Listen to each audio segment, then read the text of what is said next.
You've mentioned your dislike for swearing in songs. What elements or trends in songwriting or production do you think particularly beneficial? I don't mind swearing in songs by Ben Folds, for example, because I think it's really funny. I said in one of the interviews in particular, I think we all kind of talked about it in some form, was just there are a lot of times these days where songwriters get really lazy and they're like, the song's not that great, and then they're like throwing in a bunch of like curse words to be like edgy, and it's totally not edgy. It's just much more important as a pet peeve. It's a bad rhyme. Much more important as a pet peeve is like mentioning like cultural, current things in your songs. On Twitter, like Twitter and your Facebook. cell phone, Facebook. I mean, it gets used in lyrics now, and like trends. Like, dumbest thing. I mean, I'm waiting for there to be like a #1 hit song that's like, "Trade Me Your Silly Band."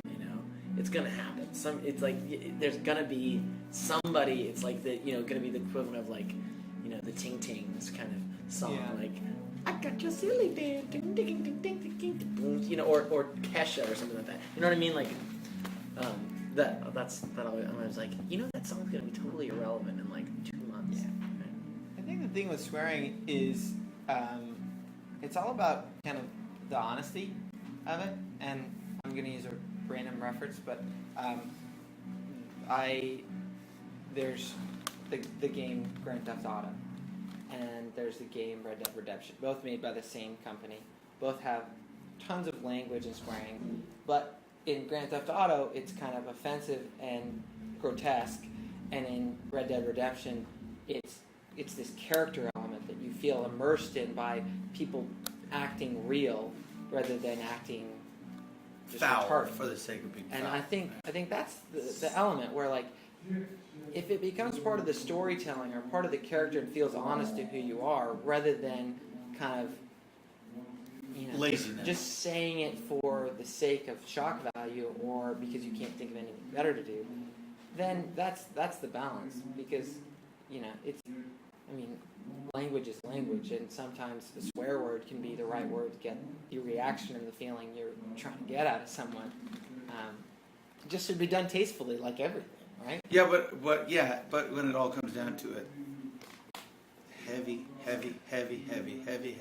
majority of songs that will ever be popular, successful, and last a long time.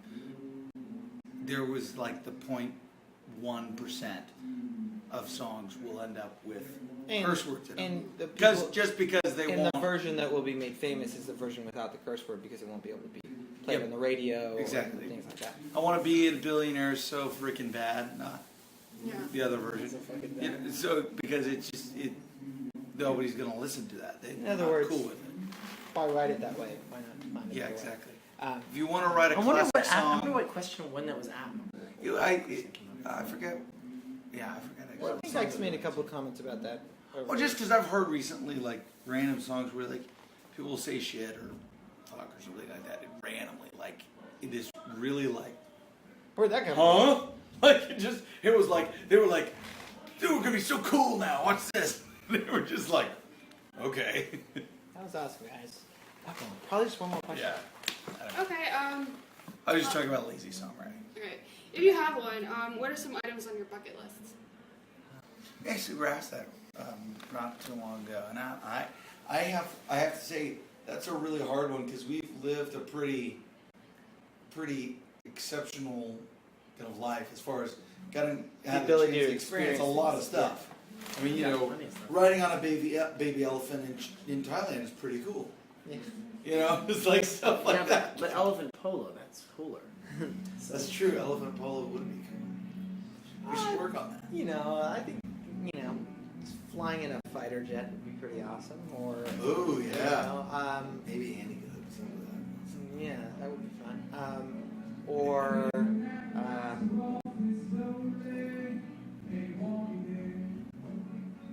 learning how to hunt down grizzly bears and I don't know. I'm just trying to. It doesn't have to be crazy extremes. It has to be stuff that you want to do. I just want to survive the zombie apocalypse. Oh, that would be awesome. I mean, to survive it. So, who wants to be? I want to be the hero at the end of the But it's not really zombie gonna happen. apocalypse. That's not I'd like to actually know how to sail. Be a sailboat. Yeah. When we were younger, we had a couple friends that had sailboats, and something so like zen about sailing. Like, so Not so much fun about capsizing though. No, totally. But learning how to do it. Yeah, yeah. Or turtle, that's what turns like completely over.